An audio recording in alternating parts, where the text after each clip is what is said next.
सो जब कभी भी आपने अपनी प्रेगनेंसी प्लान करनी है, आपने अपने हिसाब से करनी है। अगर आप बहुत ज़्यादा डिस्टर्ब हैं और आपको टाइम चाहिए अगली प्रेगनेंसी के लिए, तो बेहतर है कि एटलीस्ट आप 3 महीने अपनी बॉडी को दें, अपनी बॉडी को रिकवरी के लिए दें। और अपनी बॉडी से भी ज़्यादा आपको मेंटल रिकवरी की ज़रूरत होती है, चूँकि मिसकैरेजेस में और किसी चीज़ का रोल है या नहीं है, स्ट्रेस का बहुत बड़ा रोल है। 5 से 6 टेस्ट हैं जो डॉक्टर आपको रिकमेंड करते हैं।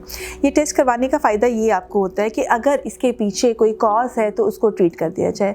अमूमन हमें ऐसा कोई कॉज नहीं मिलता, और हम कहते हैं कि एम्पिरिकल थेरेपीज़ भी होती हैं जिसमें कॉज नहीं भी मिलता, लेकिन हम आपको कुछ ऐसी मेडिसिन हैं, सपोर्ट्स हैं जो दे देते हैं, कुछ इंजेक्शन हैं जो रिकमेंड कर देते हैं, जिसके साथ जो है वो एक तो पेशेंट को साइकोलॉजिकल सपोर्ट बहुत ज़्यादा हो जाती है, सेकेंडली प्रेगनेंसी का आउटकम भी अच्छा हो जाता है। इसमें अगली बात ये है कि हम वो ऐसी क्या चीज़ें कर सकते हैं जिससे हम जल्दी दोबारा से प्रेगनेंसी कर सकते हैं।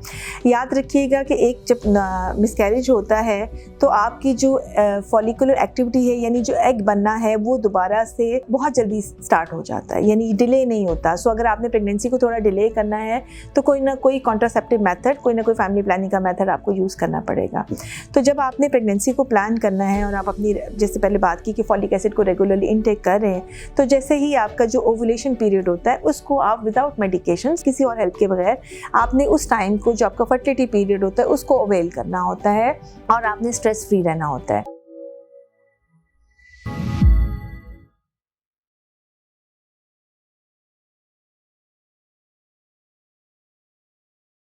अस्सलाम वालेकुम जी। आज हम एक बहुत ही सेंसिटिव टॉपिक पे बात करेंगे कि अगर आपका बेबी ज़ाया हो जाता है, मिसकैरेज हो जाता है, तो फिर हमें प्रेगनेंसी को कब प्लान करना चाहिए और कैसे प्लान करना चाहिए।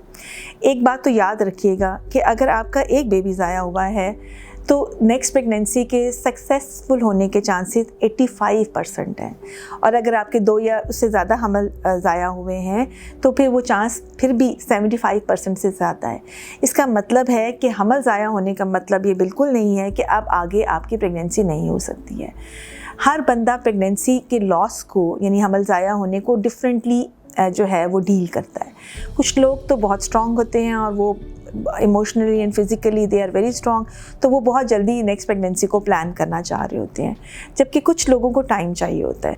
सो जब कभी भी आपने अपनी प्रेगनेंसी प्लान करनी है, आपने अपने हिसाब से करनी है। अगर आप बहुत ज़्यादा डिस्टर्ब हैं और आपको टाइम चाहिए अगली प्रेगनेंसी के लिए, तो बेहतर है कि एटलीस्ट आप 3 महीने अपनी बॉडी को दें, अपनी बॉडी को रिकवरी के लिए दें। और अपनी बॉडी से भी ज़्यादा आपको मेंटल रिकवरी की ज़रूरत होती है, चूँकि मिसकैरेजेस में और किसी चीज़ का रोल है या नहीं है, स्ट्रेस का बहुत बड़ा रोल है। वो स्ट्रेस आपको कंसीव करने में भी डिफ़िकल्टी लेके आता है, वो स्ट्रेस आपके हस्बैंड वाइफ के रिलेशनशिप को भी अफेक्ट कर रहा होता है, और वो मिसकैरेज की तरफ भी लेके जाता है। सो आपने टाइम देने का मकसद, समटाइम्स जो डॉक्टर आपको कहते हैं कि आप टाइम दें, वो ये होता है कि आप उस ट्रॉमा से इमोशनली और फिज़िकली उससे बाहर आए, और ताकि एक नॉर्मल तरीके से आप एक प्रेगनेंसी को प्लान करें। अच्छा, अब इसमें ये बहुत डिपेंड करता है कि आपके मिसकैरेजेस हैं कितने ज़्यादा। अमूमन एक मिसकैरेज के बाद इन्वेस्टिगेशंस नहीं करवाई जाती, लेकिन अगर 2 या इससे ज़्यादा मिसकैरेजेस हैं, एक ही पैटर्न पे हो रहे हैं, तो अक्लमंदी तो ये है कि अगली प्रेगनेंसी में जाने से पहले आप उससे रिलेटेड टेस्ट करवा लें। उसमें कोई बहुत लंबे चौड़े टेस्ट नहीं है, तो तकरीबन 5 से 6 टेस्ट हैं जो डॉक्टर आपको रिकमेंड करते हैं। ये टेस्ट करवाने का फ़ायदा ये आपको होता है कि अगर इसके पीछे कोई कॉज है तो उसको ट्रीट कर दिया जाए। अमूमन हमें ऐसा कोई कॉज नहीं मिलता, और हम कहते हैं कि एम्पिरिकल थेरेपीज़ भी होती हैं जिसमें कॉज नहीं मिलता, लेकिन हम आपको कुछ ऐसी मेडिसिन हैं, सपोर्ट्स हैं जो दे देते हैं, कुछ इंजेक्शन हैं जो रिकमेंड कर देते हैं, जिसके साथ जो है वो एक तो पेशेंट को साइकोलॉजिकल सपोर्ट बहुत ज़्यादा हो जाती है, सेकेंडली प्रेगनेंसी का आउटकम भी अच्छा हो जाता है। सो अगर तो ज़्यादा मिसकैरेजेस हैं तो डेफिनेटली हमें इन्वेस्टिगेशंस करानी चाहिए, लेकिन अगर कोई एक मिसकैरेज है या इस तरह का मिसकैरेज है जिसमें हार्ट बीट ही डिटेक्ट नहीं हुई है, तो ज़्यादा चांसेस होते हैं कि अगली प्रेगनेंसी जो है वो नॉर्मल हो जाएगी। अब इसमें बात ये है कि हमें क्या करना चाहिए और हमें किस तरह से इसको प्लान करना चाहिए। तो सबसे इम्पॉर्टेंट बात तो ये है कि आपको अपने एक हेल्दी लाइफस्टाइल पे आना चाहिए, आपको बैलेंस डाइट ले लेनी चाहिए, आपको जो है फॉलिक एसिड या विटामिन जो भी आपको डॉक्टर रिकमेंड कर रहा है, आपको वो स्टार्ट कर देना चाहिए। ठीक है, ये बहुत ज़रूरी है आपकी मेडिकली और जैसे हमने पहले बात की कि साइकोलॉजिकली आपको एक प्रेगनेंसी में जाने के लिए फ़िट होना चाहिए। इसमें अगली बात ये है कि हम वो ऐसी क्या चीज़ें कर सकते हैं जिससे हम जल्दी दोबारा से प्रेगनेंसी कर सकते हैं। याद रखिएगा कि एक जब मिसकैरेज होता है तो आपकी जो फॉलिकुलर एक्टिविटी है, यानी जो एग बनना है, वो दोबारा से बहुत जल्दी स्टार्ट हो जाता है, यानी डिले नहीं होता। सो अगर आपने प्रेगनेंसी को थोड़ा डिले करना है तो कोई ना कोई कॉन्ट्रासेप्टिव मेथड, कोई ना कोई फैमिली प्लानिंग का मेथड आपको यूज़ करना पड़ेगा।